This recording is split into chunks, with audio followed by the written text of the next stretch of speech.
Eu quero me basear aqui nessas 4 coisas que ela colocou dentro da casa dela, que ela chamou de quarto do profeta.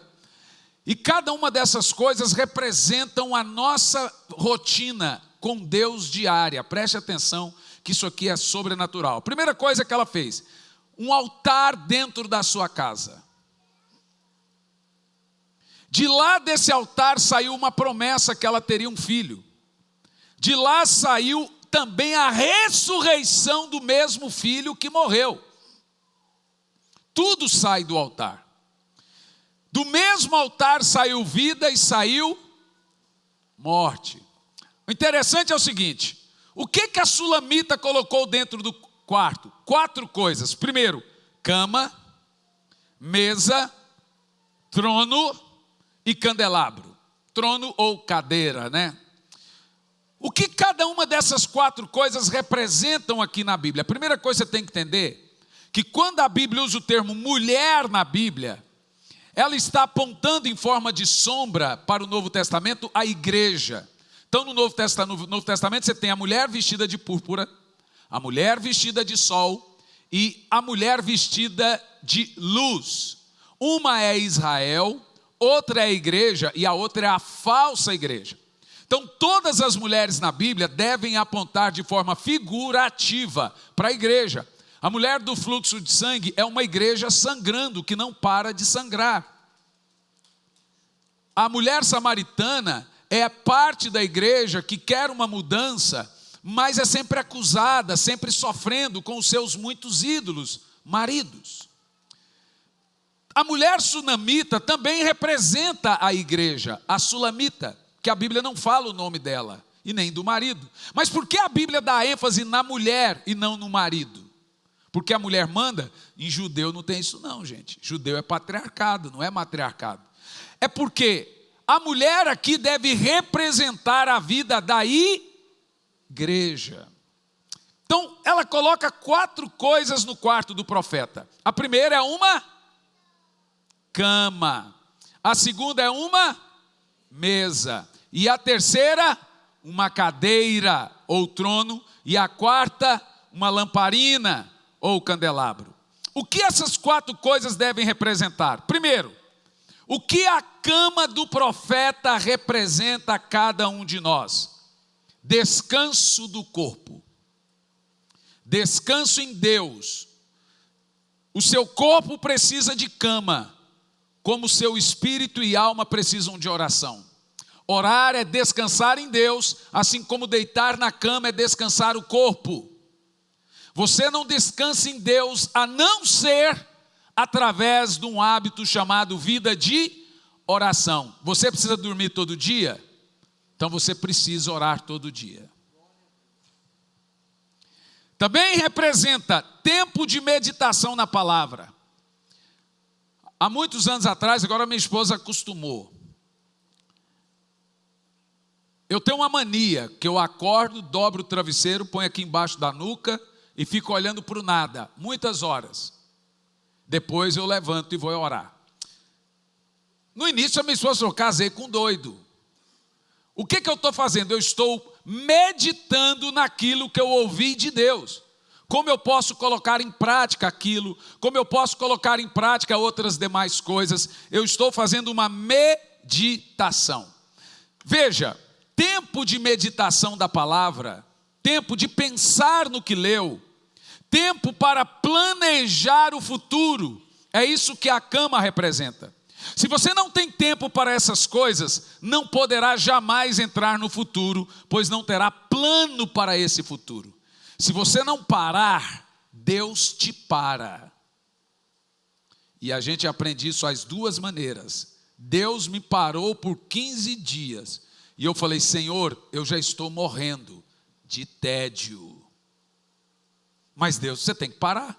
Para, você precisa descansar. Descansa.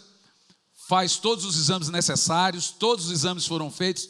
Nada tibiririca, 0 tibiririca. Nada.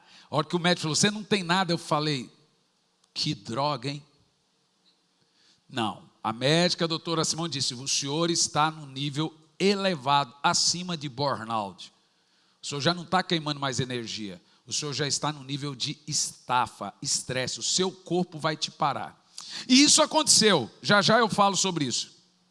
Você precisa descansar a mente, o seu corpo, meditar em Deus, em oração e palavra. Os irmãos vão se lembrar que há 2 anos ou mais, eu venho pedindo oração a minha 3 coisas. Quem acertar ganha um livro. Por favor, ore pela minha saúde. Vamos lá? Física, mental e emocional. Muitos desses que não olharam para o pastor não levaram a sério o meu pedido de oração. Porque eu sei os limites do corpo humano. Eu estudei para isso. Não precisa eu falar, mas tem gente que pensa que está lidando com ignorante. Eu tenho diploma disso. Se você for no meu escritório, você vai ver os diplomas. Mas eu entendo muito bem os meus limites e que ele precisa de médico.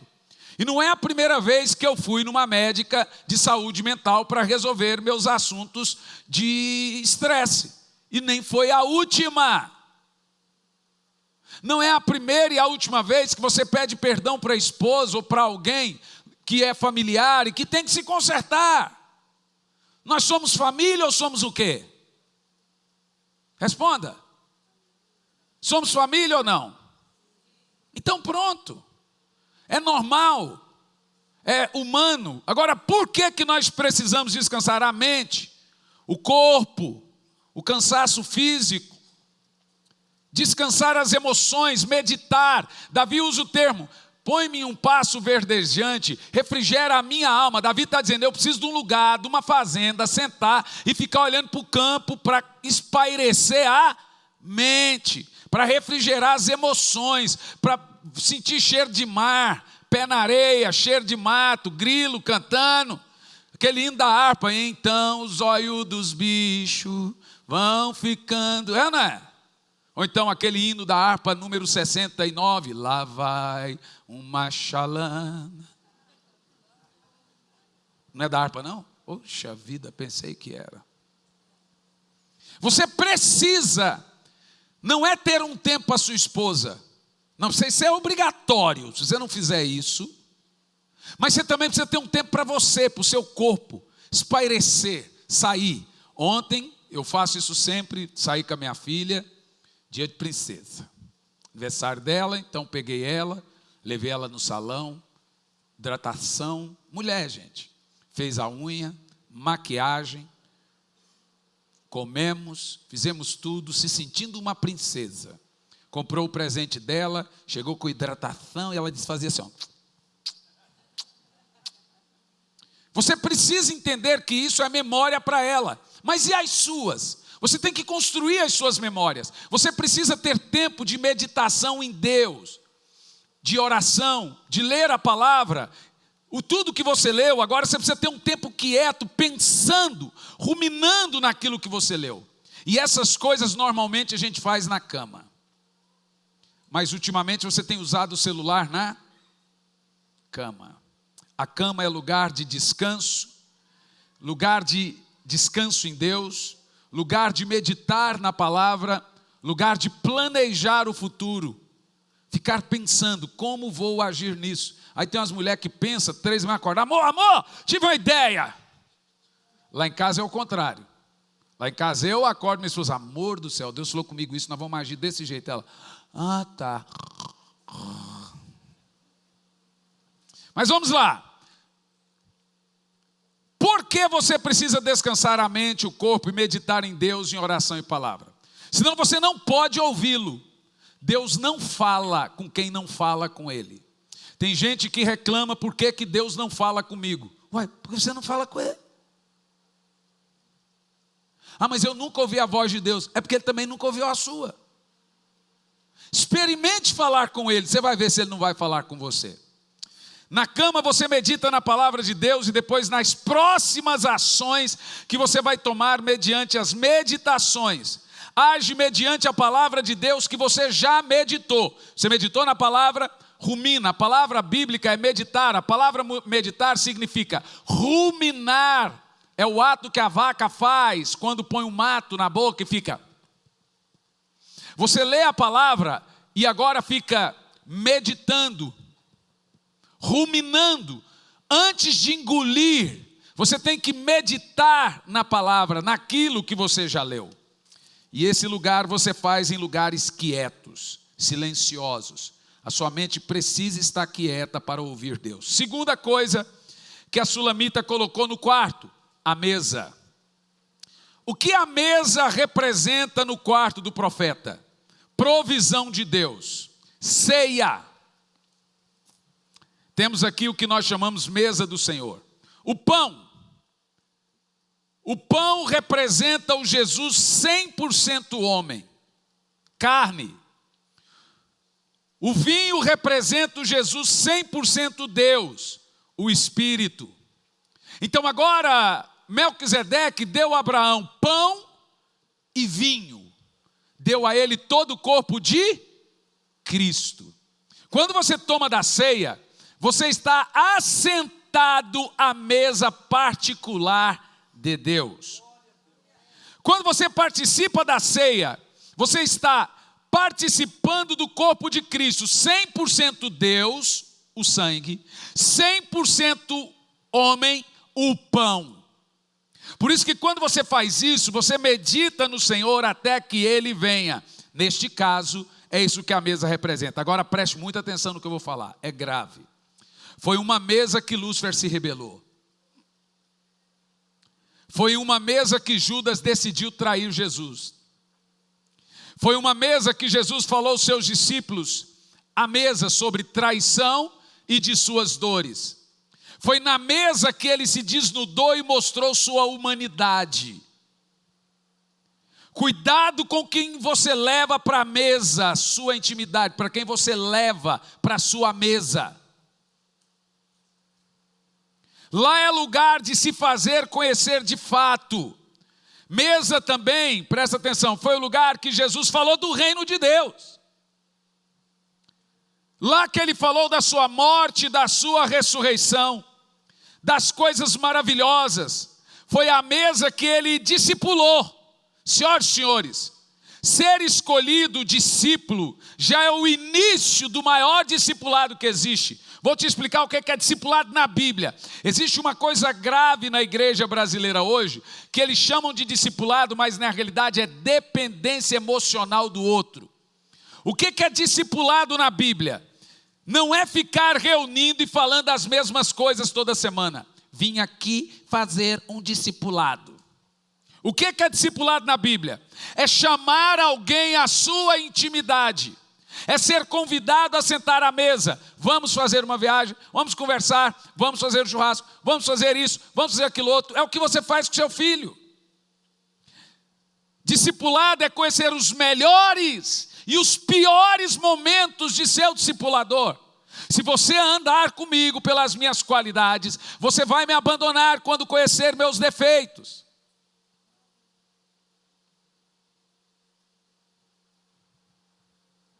Discipulado não é dependência emocional, é dependência espiritual. É ter alguém que você sabe que está orando por você. No último culto foi um jogador de futebol e a filha do apresentador, não é muito conhecido no Brasil não. E eles foram lá e quiseram conversar comigo, que surgiram entre eles, esparramou nos jogadores, que eu orei para os jogadores, e eles todos estavam contundidos, agora estão jogando, fazendo gol, e foi lá o jogador. E a menina me perguntou se eu iria no programa aqui contar meu testemunho. Estou imaginando eu contando.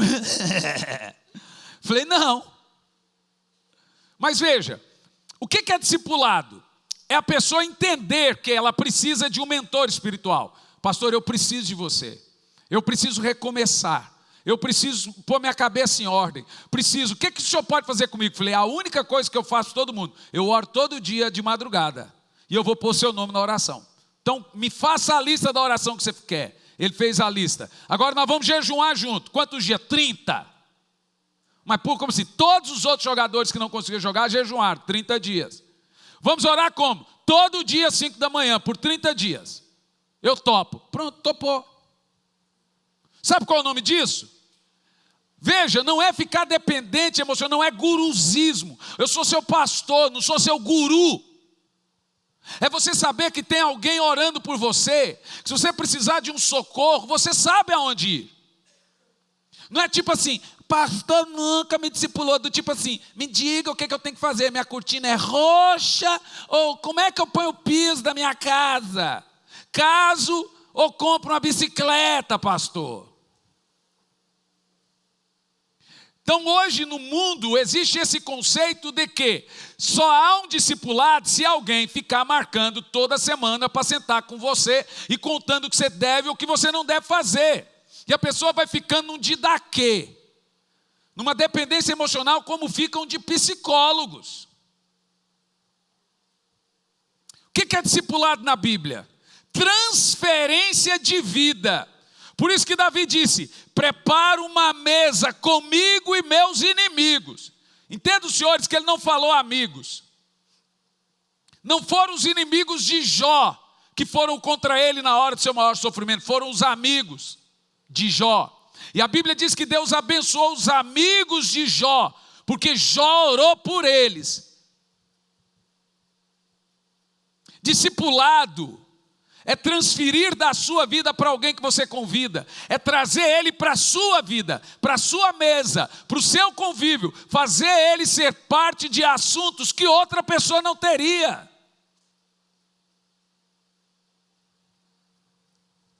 É isso que Davi está dizendo, eu quero me assentar à mesa com quem se acha meu inimigo. Ele quis dizer, faça eles me conhecerem, de fato, 90% de quem não gosta de você, sequer já sentou à mesa com você. Inclusive, existe um dado aqui dentro da psicologia que diz o seguinte, você não pode dizer que conhece alguém antes de andar com ele. E não é só andar, sem estar com ele no mínimo 5 anos em diante, só a partir de 3 anos você vai começar a decidir se aquela pessoa pode ser seu amigo, colega, até irmão. Se não comeu 1 quilo de sal, como eu e o Toninho aqui já comemos 1 quilo de sal. Por isso que eu sempre falo em Campo Largo, falo para o pastor Fernando, para todos os pastores, vai ali no Toninho e pergunta para ele sabe o que eu penso disso. É batata, eles vão lá, falam que o Toninho fala, tá vendo, o Toninho conhece a minha mente. Anda comigo, Leca, foram para Bariloche, cuidaram de mim lá na Argentina, e eu estava muito bem cuidado, a pessoa pode cuidar, mas ele sabe como funciona a minha mente. Meu filho, a garotinha simples foi falar para minha filha, mas o seu pai gritou, minha filha disse, engraçado, meu pai não grita em casa. Com certeza ele estava estressado. Discipulado é conhecer a vida de uma pessoa, saber os defeitos dela e ainda assim estar com ela. Quantas vezes eu te mandei embora da igreja? De púlpito. Quantas vezes eu falei, fica em pé. O que eu te falava? Some daqui, senão eu te arrebento no meio. E ele não ia, está aqui agora, é pastor. Ai, pastor, que lindo isso. Mal, ele era um rapaz muito problemático. Já contou o testemunho. Era viciado em cocaína, ia para a igreja e cantava as irmãs. Hoje é um homem de Deus que eu amo, admiro. E eu assim, gente, eu não abandono gente que erra não, tá? Eu ponho tira-colo e vai andar comigo, disciplinado, mas anda comigo. Sabe qual é o nosso problema? A gente está acostumado com gente que finge. A gente está acostumado com quem mente. Quando houve verdade, a gente escandaliza. Você quer que alguém seja verdadeiro. Quando você tem você escandaliza. Se tem uma coisa que você nunca vai mudar em mim, é a honestidade que Deus me deu de te falar a verdade e falar a verdade para mim.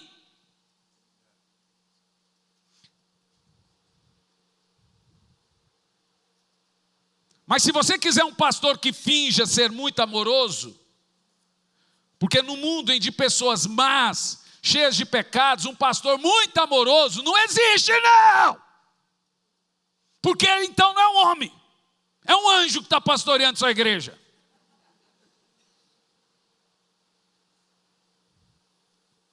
Olha, se o povo está cheio de pecado, cheio de coisa arada, e o cara não corrige, então quem está errado?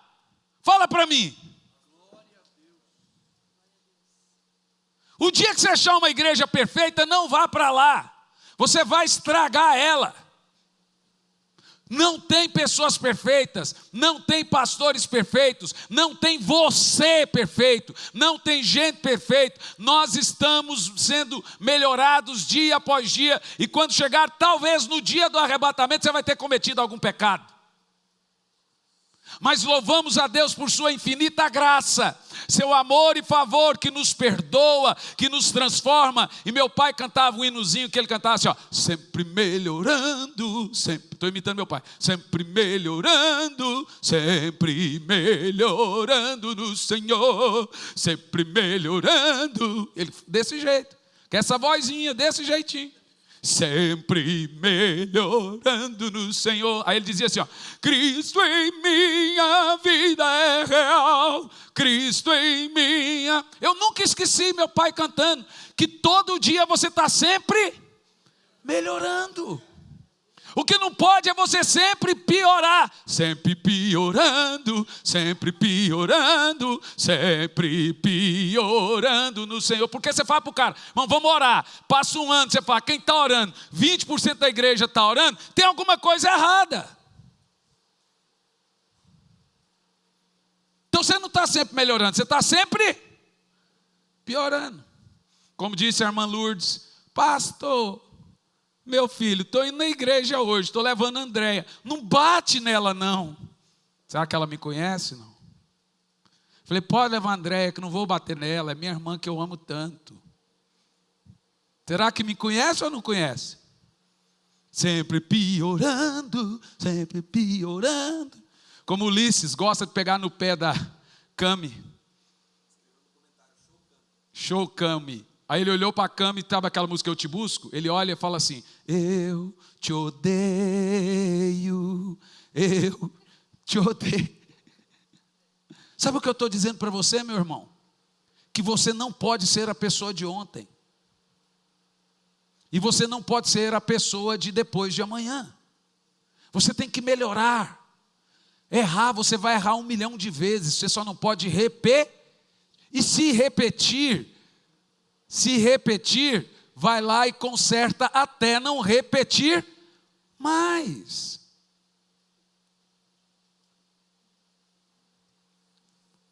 Mesa.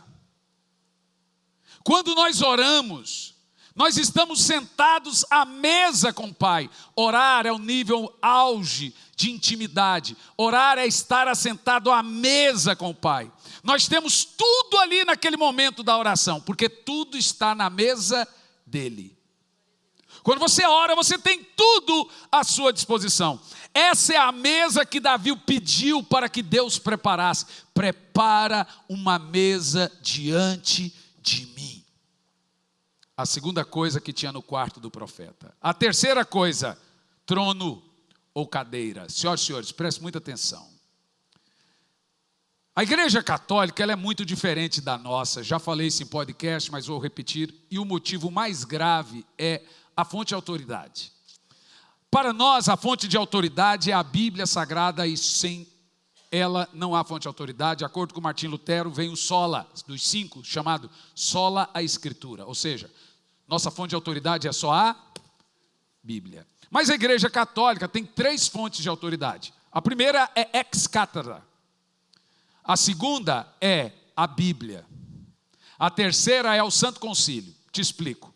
Ex cathedra é o Papa sentado no seu trono, ele é fonte de autoridade. Se ele sentar no trono, ele pode dizer que Jesus não é Deus, eles entendem que Jesus não é Deus. Foi sentado no trono que o Papa decidiu que Maria morreu, mas ressuscitou e ascendeu ao céu. Ex cathedra. Ou seja, foi sentado no trono que ele teve autoridade, e eles entendem assim, que ele manda e desmanda sentado no trono. A outra fonte de autoridade é o Santo Concílio. Eles decidem, muda a doutrina através de um concílio. E aí também a Bíblia.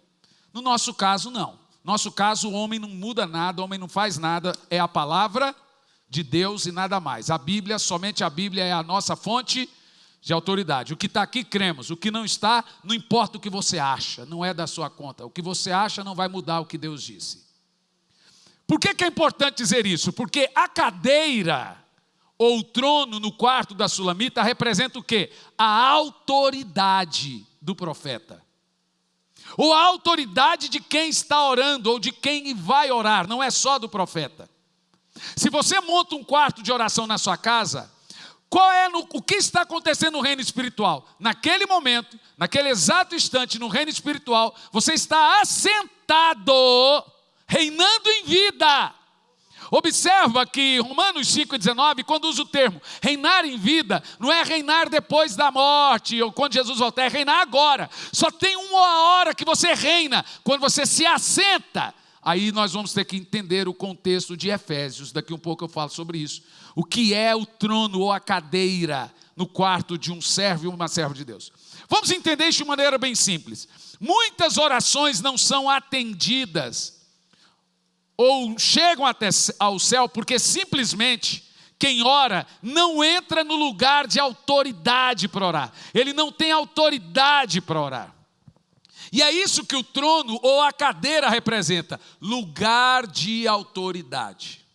Ex cathedra. Nós devemos ter autoridade nas nossas orações. Se você não tiver autoridade ou não for autoridade no seu momento de oração, ela nunca será uma oração. Daí a diferença de oração e reza. Você entendeu? Quem entendeu o que eu estou falando? A reza é uma repetição decorada. A oração é a autoridade. Nós devemos ter autoridade sobre o mundo, devemos ter autoridade sobre pessoas que nos ferem. No caso, quando você tem autoridade, eu aprendi a falar o nome das pessoas que me magoam. Aprendi isso com Jó. Por mais de 30 anos eu orei pela minha mãe. Toda vez que ela me feria, eu orava por ela e saía ferida. O nome disso é ter autoridade. Eu aprendi a usar isso como autoridade. Nós devemos ter autoridade sobre o mundo. Orar é orar, assentado à mesa, está ali disponível, orar com autoridade. Porém, uma autoridade, isso é oração. Isso é assentar-se no trono e reinar em vida. No momento que você ora, você está reinando.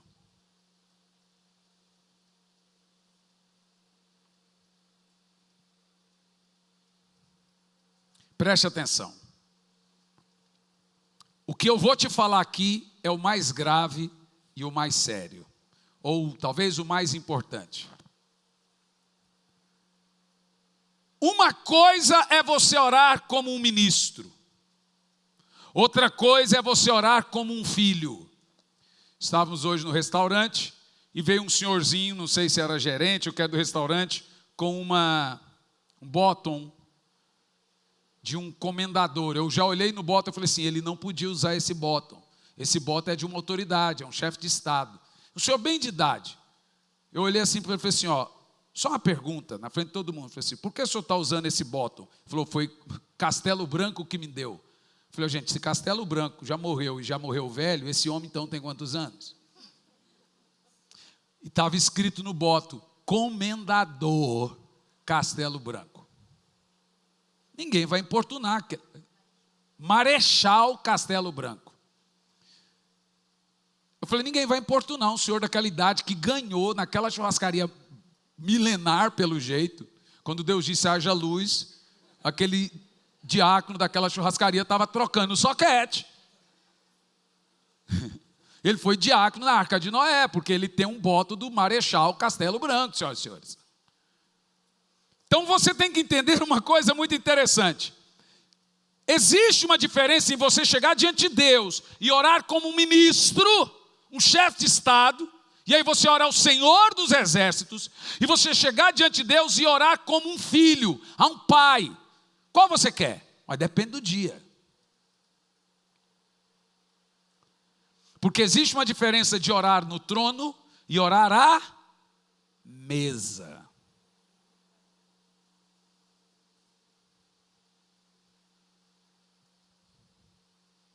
No dia de hoje, do que você precisaria? De um senhor da guerra ou de um pai? Responda para você. Já teve vezes na minha oração que eu precisei de pai. Já teve vezes que eu precisei do Senhor dos exércitos. Mas você tem que saber decidir que tipo de oração você vai fazer, ou você pode mudar ela. Eu preciso hoje que o Senhor resolva isso como um Senhor dos exércitos. Hoje eu preciso de colo. E eu vou te explicar a diferença da mesa e do trono. O trono é lugar de autoridade. A mesa de intimidade. Uma coisa é orar como um ministro, outra coisa é orar como um filho. Vamos lá, estão comigo ou não? Vamos lá, preste atenção no que eu estou falando. Ativa seu lado criativo. Qual é a palavra mais importante de toda a Bíblia para você? Vai citando. Se você pudesse dizer uma palavra classificando ela como a mais importante. Se você já ouviu minha mensagem, não fale, só quem não ouviu. Seus engraçadão. Vamos lá, me diga, para você, qual é a palavra mais importante da Bíblia? Cita. Amor, que mais? Paz, que mais? Vamos, fale, gente. Misericórdia. Guardar vosso coração, que mais? Qualquer palavra que você disser não terá valor antes da palavra ouça. A fé vem por ouvir. Quando Deus foi falar de amor, Ele disse, ouve, ó Israel. Desculpa, eu vou falar em hebraico, não é para ser o sabichão, não. Porque até isso o povo fala que eu quero saber. Gente, é porque faz parte da definição. Shema Israel, Elohim Shalacheh, Elohim Echad. Essa é a frase mais famosa da Bíblia. Ouve, ó Israel, o Senhor teu Deus é o único Deus e somente Ele amarás. Se você não ouvir, não tem amor. Pregar, como ouvirão se não há quem pregue? Jesus, como conhecerão Jesus se você não falar? Amor só vem depois de ouvir. Fé vem por. Então qual é a palavra mais importante de toda a Bíblia, senhoras e senhores? Ouça. Eu fiz um cálculo, esses dias eu estava tão apaixonado por Jesus que eu queria ver Jesus em toda a Bíblia. Então eu li os evangelhos 182 vezes. E o do Apocalipse mais de 200. Eu comecei a encontrar Jesus em toda a Bíblia. E em toda vez que eu encontrei Jesus, antes eu encontrava a palavra ouça. Maria, quando foi falar de Jesus, disse, está vendo ele aí? Ouça tudo que ele fala. As minhas ovelhas ouve. A palavra mais importante da Bíblia é ouça.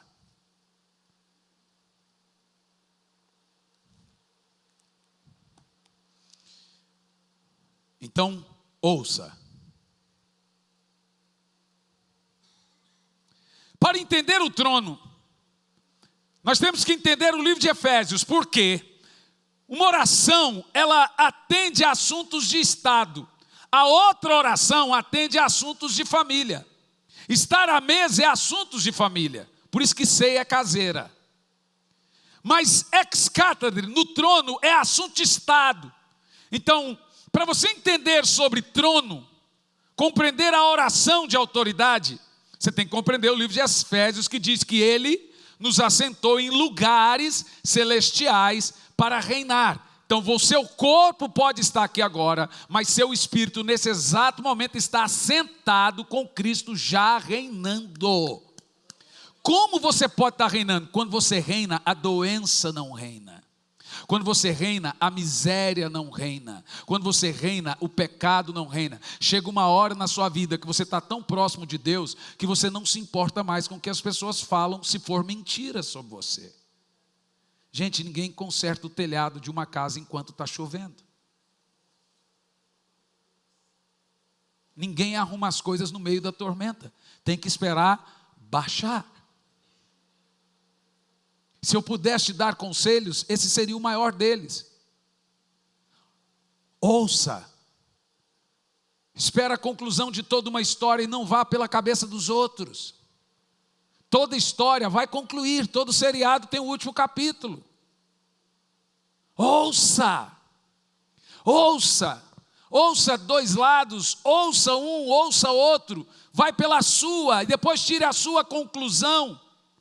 Estar assentado, reinando com Cristo eu reino sobre as circunstâncias, ainda que elas sejam difíceis, eu estou como a mulher sulamita, vai tudo bem.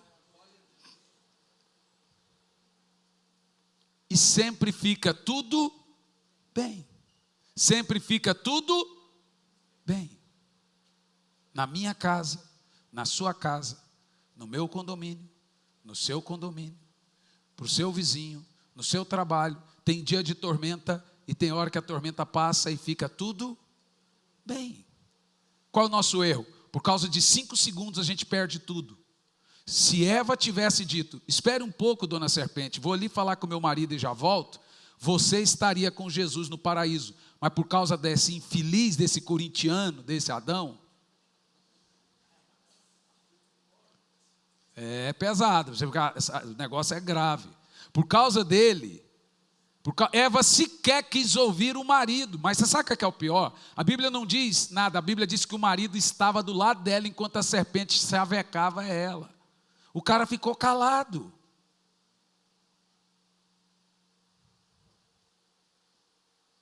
Diz a Bíblia, e deu ao fruto ao marido que estava ao seu lado.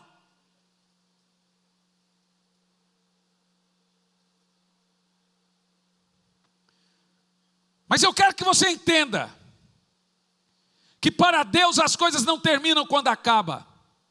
Na Bíblia Sagrada existe um contexto, sou eu, Deus que anuncia o fim desde o início desde o fim. Sabe o que o texto quer dizer? O fim para Deus pode ser apenas o começo. Sua história não acabou. Ela pode estar apenas começando. Eu fico tão maravilhado como Deus age da sua maneira e você deixa Ele arrumar as coisas, quando você não tenta consertar coisa que só Deus, tem coisa que você pode consertar, tem coisa que é só Deus. Então aquilo que só Deus pode arrumar, não mete a mão, deixa Ele fazer.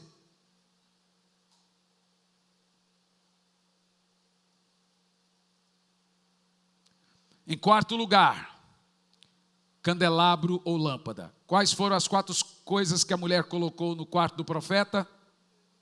Cama, cadeira, mesa, cadeira e agora o candelabro. Senhoras e senhores, candelabro. O que representa o candelabro? Agora vocês vão se lembrar da mensagem da corrida de oração do tabernáculo. Se não se lembrar, vou arrastar facão aqui. Aí como é que o pastor não fica bravo? O que representa o candelabro? Não, fala mais alto, o que representa? Tem quanto tempo que eu estou pregando sobre isso? Mas por que o senhor continua pregando sobre isso? Porque só 3 respondeu. Pelo jeito vai demorar mais uns 10. O que representa o candelabro? O Espírito Santo. Uau, presta atenção. O candelabro representa revelação, Espírito Santo, espírito de profecia, espírito da graça, espírito de poder, revelação da glória e revelação da unção.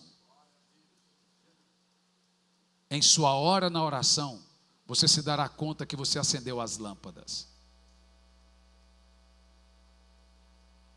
Veja bem, as 2 coisas apenas que a sulamita precisou para ter um filho foi, senhoras e senhores, presta atenção, conta até 5, mas não na sua cabeça, como no relógio. Porque a gente conta até 5, 1, 2, 3, 4, 5. Não, conta no compasso do relógio. Vamos lá.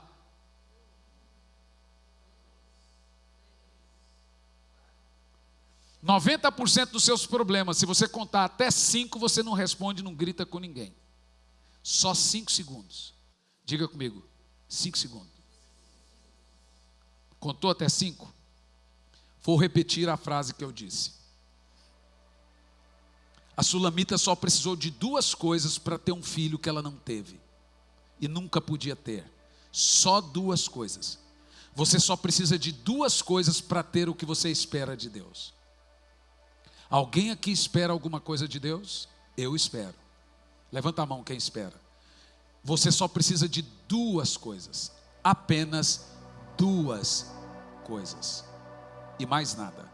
Se você tiver essas 2 coisas, você terá a resposta a todas as suas orações. Primeira, revelação da graça. Saber que Deus quer dar. A mulher não queria um filho, porque ela pensava que Deus não queria dar o filho.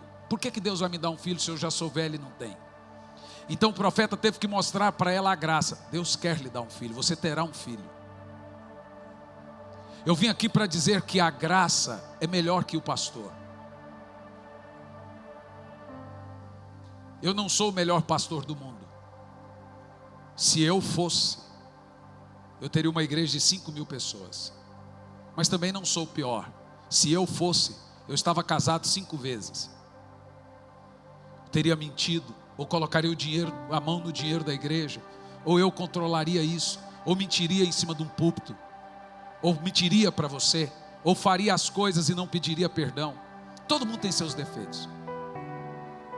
Mas você tem que decidir que tipo de gente você quer que controle você, porque todo mundo te controla, até seu cachorro manda em você.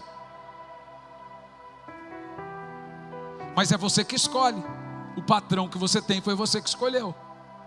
A mulher que você tem foi você que escolheu. O marido que você tem foi você que escolheu. E o pastor que você tem é você que escolhe.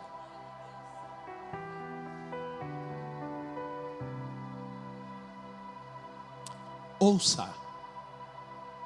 E só tem uma maneira de ouvir e escutar. Ouvir e escutar é diferente. Todo mundo aqui pode começar a falar. Mas se o seu filho falar, todas as outras vozes somem para você. Você só vai ouvir uma voz. O Senhor diz: no meio de tantas vozes, as minhas ovelhas ouvem a minha voz. Nós estamos no meio de confusão teológica. E no meio de tanta confusão teológica, você tem que voltar a sua voz para Jesus, meu irmão.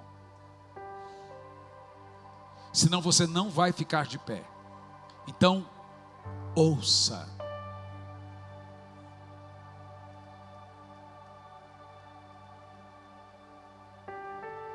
Abra os olhos. Look my eyes. Ouça. E só tem uma maneira de você ouvir sério. Quando você está olhando para a pessoa. Que aí você não está só ouvindo, você está prestando a. Então existe na Bíblia palavras como: preste atenção às coisas que falo. Ouça as coisas que digo.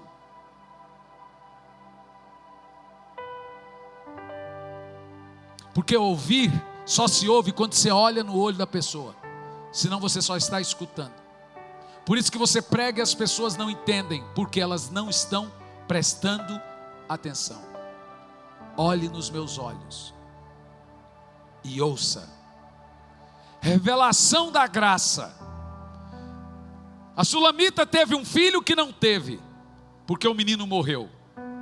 E ela ganhou um filho que perdeu, porque o menino ressuscitou.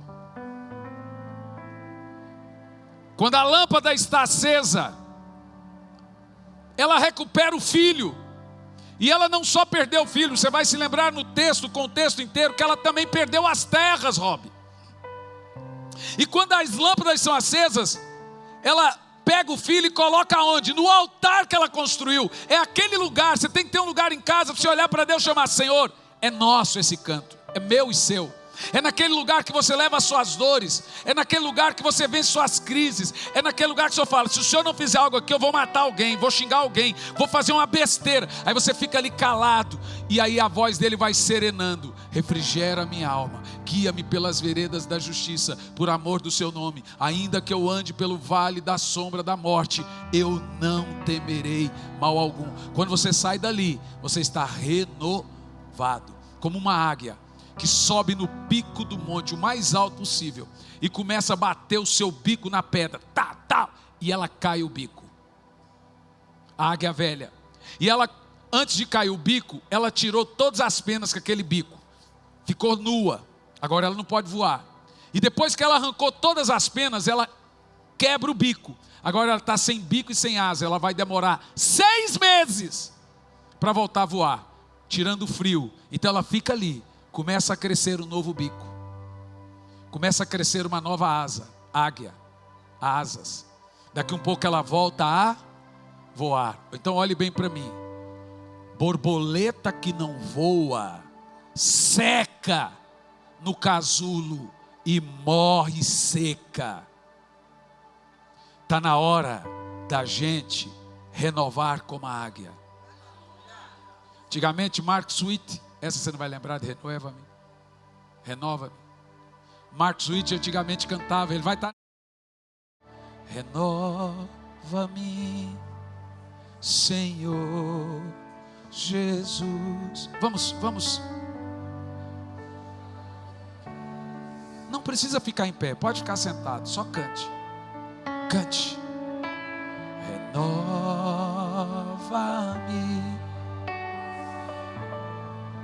Olha a oração perigosa que você pode fazer. Põe em mim.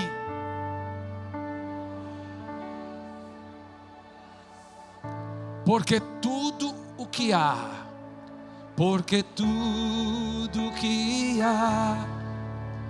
dentro de mim necessita ser mudado, Senhor. Porque tudo que há dentro do meu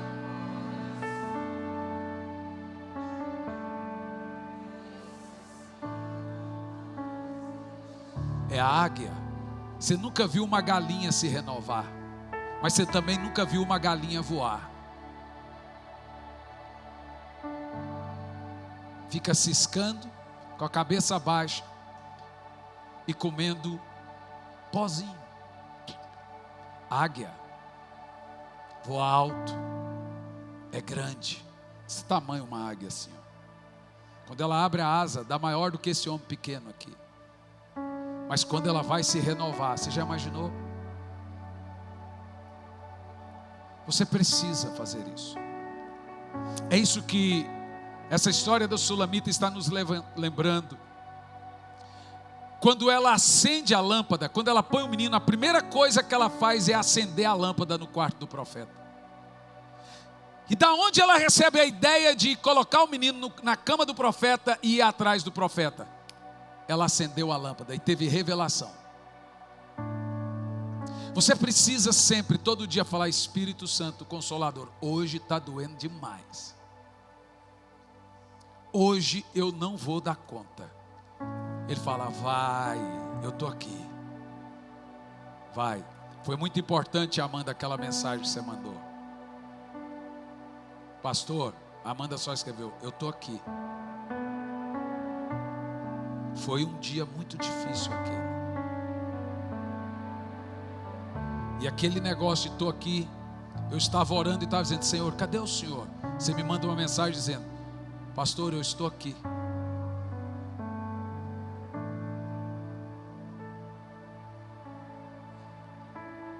Você sente dor? Você sabe por que os anjos não têm perdão? Porque eles não têm carne. Você sabe por que você tem perdão? Porque você é de carne e osso.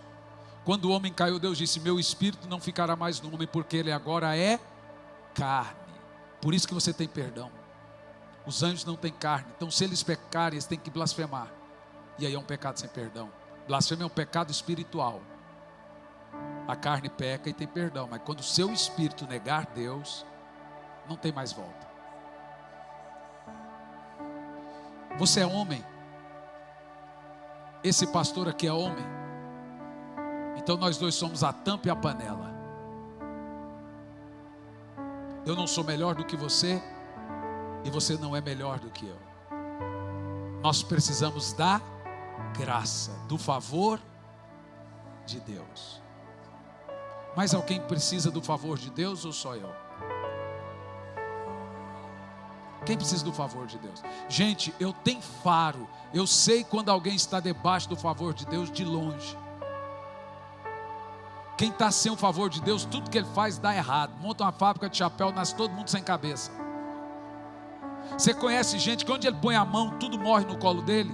A Sulamita, quando o menino ressuscitou, primeira palavra que saiu da boca do profeta: nada mais vai morrer no seu colo. Deixa eu te falar uma coisa: tem gente que você põe as coisas na mão dele para ele fazer, dá tudo errado. Você põe para fazer, dá errado. Você põe para fazer, ele não faz. Você põe para fazer, ele não termina. Põe ele num departamento, aquele departamento morre. Põe ele no outro departamento, também morre. Põe ele em outra coisa, também dá errado. Põe ele para dirigir uma igreja, dá errado. Põe ele para liderar uma célula, a célula fecha. Tudo que você põe na mão dele para ele fazer, não faz, não termina. Começa as coisas, não termina. Tudo morre no colo dele. Mas eu estou aqui para dizer que isso acabou. Nada mais vai morrer no seu colo. Eu quero que você faça como a águia. Saia daqui hoje renovado, dizendo: eu vou mudar esse ciclo.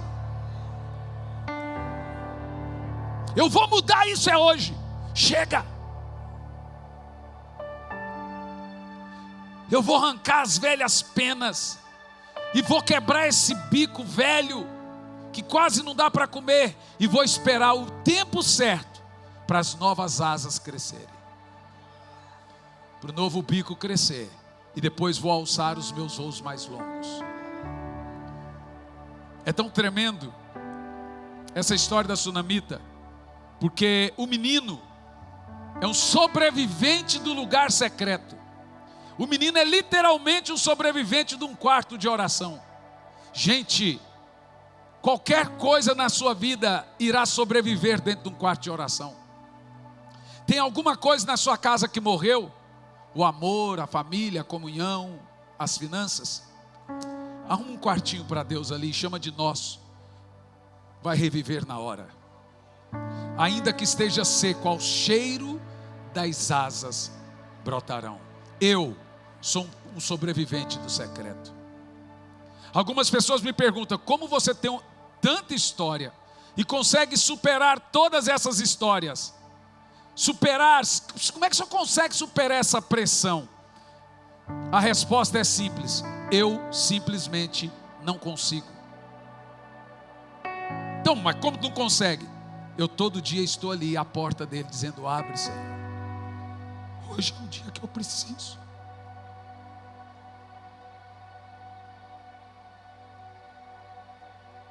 Então tem dia que eu chego como um general, um chefe de estado, estou para o crime hoje, mas tem dia que eu só preciso de um colo, de um pai. Então ele disse: quando orar, diga: Pai nosso que está no céu. Oração é uma relação de pai e de filho. Tem dia que você fala: Senhor, age nessa situação. Você está orando como um ministro, um chefe de estado. Mas tem dia que você está falando: hoje eu não tenho nem palavras, eu só preciso que o Espírito Santo seja o meu consolador, porque está doendo muito. E dói. Eu vou te contar uma narrativa do que aconteceu. Os piores momentos da minha vida eu estive sozinho. Quando fiquei internado 35 dias no hospital Menino Deus, a minha mãe não estava lá, meu pai não estava lá. Então veio uma outra enfermeira e disse: quem é sua mãe? A irmã Lu dizia: ele não tem mãe não. Seu pai? Também não. Quem cuida dele? Ela dizia: eu estou cuidando. Mas eu estava lá sozinho, na caixa de papelão. Eu estava lá sozinho. Eu não fui treinado batendo, eu fui treinado apanhando.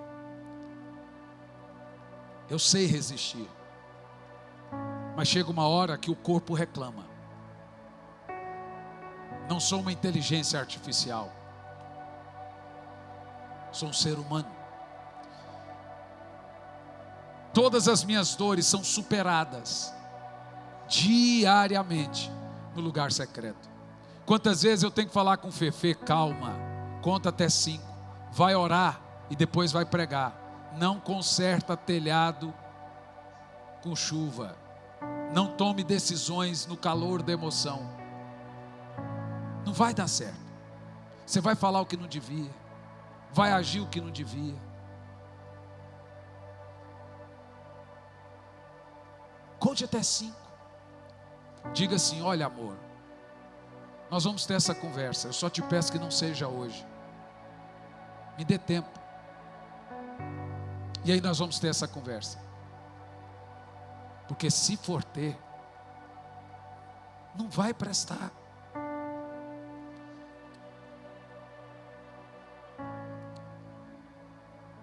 Eu me considero, e você também deve se considerar, um sobrevivente do lugar secreto. E se você não vá no lugar secreto todo dia, você não está sobrevivendo, você está só apanhando. Já teve momentos na minha vida que eu disse: dessa vez eu não vou suportar. Mas eu fui a Deus, chorei por horas e gritei, e Ele me deu forças. Está aqui minha esposa Ulisses, que anda comigo há mais de 20 anos, meu filho, todos como testemunha dos últimos dias da minha vida, 17 dias no total. Eu fiquei 60 horas sem dormir. Eu orei sem parar 3 dias.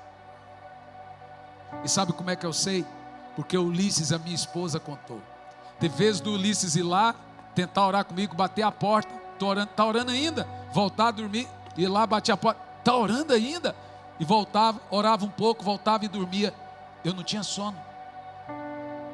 Chegou um dia que eu estava orando, num desses dias aí, no meio da tarde, e eu me diagnosticando, é evidente.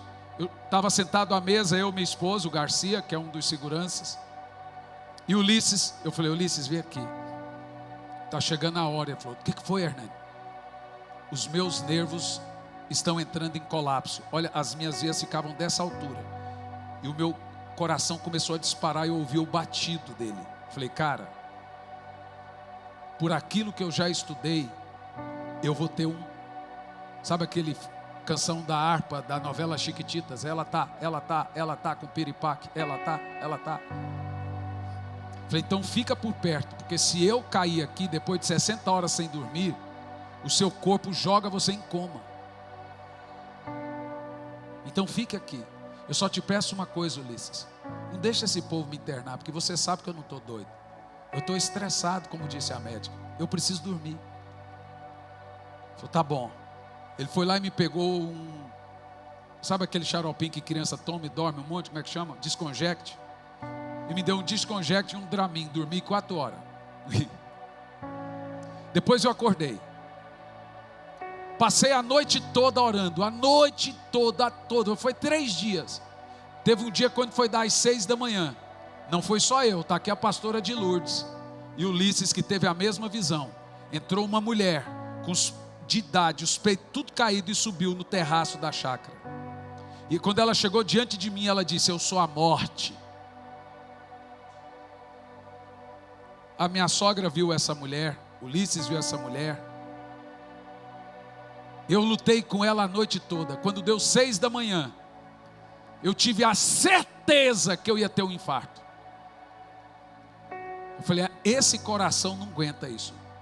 Desse jeito, com esse batimento, não aguenta. Vai dar explodir na hora. Isso se chama mega hipo. É quando a sua adrenalina explode todas as toxinas de uma vez no seu corpo. Faz assim, ó, de tanta emoção que você tem. E eu passei a noite orando e comecei a chorar. E eu disse como ele: Senhor, já basta. O senhor sabe que se eu morrer agora, vai ser a melhor coisa do mundo, porque os meus livros, que estão entre os mais vendidos, vão triplicar a venda. Meu filho assume meu lugar, minha mulher tem um seguro de vida, mas eu só tenho uma menina de 7 anos que não é de maior. Minha esposa é de maior, meu filho é de maior, mas minha filha é uma criança. De repente eu vi uma escada, perto das 6 da manhã. E eu comecei a subir essa escada. Quando eu cheguei na porta, eu vi um dedinho que fez assim, ó. Como é que você ensinou os argentinos a falar, Leco? Aqui não, pico-pico. Coisa bem paranaense. Hernandes, você quer vir, eu te trago. Senhor, mas e minha filha? Trago ela também. Mas antes eu vou te dizer o que eu vou te dar nos próximos anos, se você não vier. Eu vou te dar 5 milhões de almas. Vou dar mais 3 milhões para os seus netos. Você vai viajar o mundo todo. E você é um emissário desse grande avivamento. Mas se você quiser vir, Senhor, mas eu te quero. Paulo também queria. Elias também queria. Daniel também queria. Mas eu quero que você e tantos outros sejam levantados. Quer vir? Falei: Senhor. Ele me contou uma história. Um homem lutou comigo até 6 da manhã. O irmão dele queria matar ele. E ele estava com dor de morte. Ele esgotou tanto emocionalmente que ele gritou para morrer às 6 da manhã. Um outro gritou no Getsemane e disse: passa de mim esse cálice. Diz a Bíblia que Jesus esgotou mentalmente e suou sangue. Essa palavra na ciência se chama hemartitrose, é quando seus polos dilatam e saem gotas de sangue dele. Tamanho é o esgotamento mental que você tem. E isso se dá quando você está num pânico, num medo terrível, numa luta. Jacó lutou. Quando deu 6 da manhã, ele subiu a escada e o Senhor olhou e falou assim: não é o final não. É agora que nasce a nação de Israel. Eu mudo o seu nome de Jacó para Israel. Eu ouvi Deus dizer: volta, você venceu a morte. Eu voltei. No outro dia, 3 da manhã, me deu outro pico de adrenalina. O meu corpo tremia inteirinho. Eu levantei todo tremendo, o corpo todo contraído, de estafa, de estresse, mega hipo. Diferente da depressão que você vai, o estresse, você está a ponto, você está para o crime. E eu num estresse assim, fui lá, escovei o dente, vesti a roupa, chamei o Ulisses, falei: Ulisses, vou fazer igual o cachorro agora, vou sair para morrer longe, deixa todo mundo dormindo, chama o Garcia embora. O Ulisses e o Garcia tiveram que me levar no colo, eu não conseguia andar. Cheguei no hospital, o coração disparado, chega que saltava para fora assim, ó, do peito, dava para ver. Me jogaram eletro da cabeça, todo o corpo, você imagina. E eletro, e eu falei, a coisa foi tão séria, que eu falei: grava aí no seu celular algumas mensagens que eu quero mandar para minha esposa e o meu filho. Que eu cheio de máquina, tudo. Pressão alterada, tudo. E o coração a 1000, batimento a 1000. Falei: agora vai. E o Ulisses foi gravando, está no celular dele. Manda uma mensagem para a igreja: não cobrem avivamento, não existe avivamento cobrado. Manda uma mensagem para minha esposa, meu filho mandando. Quando deu 6 da manhã, a mulher vem com laudo. Eu já sabia que eu ia morrer. Senhor Hernani, temos um laudo aqui dos seus exames, o senhor pode ir para casa, o senhor não tem nada. Eu falei: que droga, hein? Aí veio a voz do Senhor dizendo: é só o começo. Isso é um treinamento. Agora eu estou recomeçando uma história. Eu me senti uma águia, sem asa e sem bico. E agora, irmão, eu estou para o crime. Eu voltei, e voltei forte. Não fui como a águia de 6 meses, 15 dias. Agora eu tenho uma médica particular só do sono, que decide que hora que eu durmo, que hora que eu acordo. Minha esposa fica lutando para eu dormir mais tarde, porque eu acordo cedo, e põe ela para fazer caminhada comigo. Então ela durmo tarde, eu acordo mais tarde. Se eu durmo 10 horas, eu acordo 5 horas. Vamos caminhar, vamos embora. Ela fica maluquinha. Ela tá com o piripaque. Então ela fala: dorme mais tarde, amor. Eu acho que você entende o que eu estou falando, que a maioria de vocês já passaram por isso. Mas existe um lugar que você sobrevive.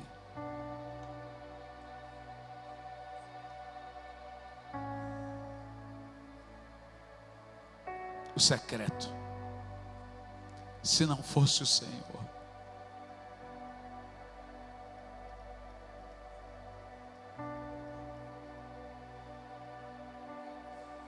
Se não for o Senhor.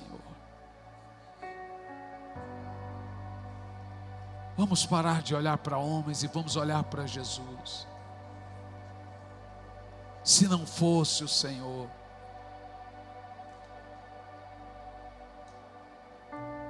Olhem para Ele, o autor e consumador da nossa fé. Nós pagamos a multa na Suíça. Foi um total de quanto, Cami? 8 mil reais? 5 mil reais. Poderíamos processar a Suíça por danos morais. Prender alguém porque entrou na contramão. Onde já se viu isso? Mas deixa. Os advogados vieram em cima. Vai receber em franco. Vamos pagar a multa. Então, agora fizeram certo. Deram uma multa. Agora prender? Nem lá existe isso. Eu comecei a perceber que o diabo soltou uma cortina de fumaça para desviar o foco do que realmente importa, do que Deus está fazendo. Um grande amigo meu, pastor das maiores igrejas no Brasil, o MAC. Aconteceu com ele essa semana. Postou no story, também foi lá e deu um esgotamento. Essa palavra eu ouvi essa semana de uns 19 pastores. E aí eu deixo uma palavra para os pastores que estão me assistindo. Vai procurar um especialista que ele vai te ajudar muito bem. Para com esse preconceito idiota de que você é um super-homem. Vai procurar um psicólogo e o psicólogo vai te mandar para um psiquiatra. Ele vai te controlar seu sono, horário de acordar, horário de dormir, horário de ler Bíblia. Vai pôr hora certinho de fazer exercício.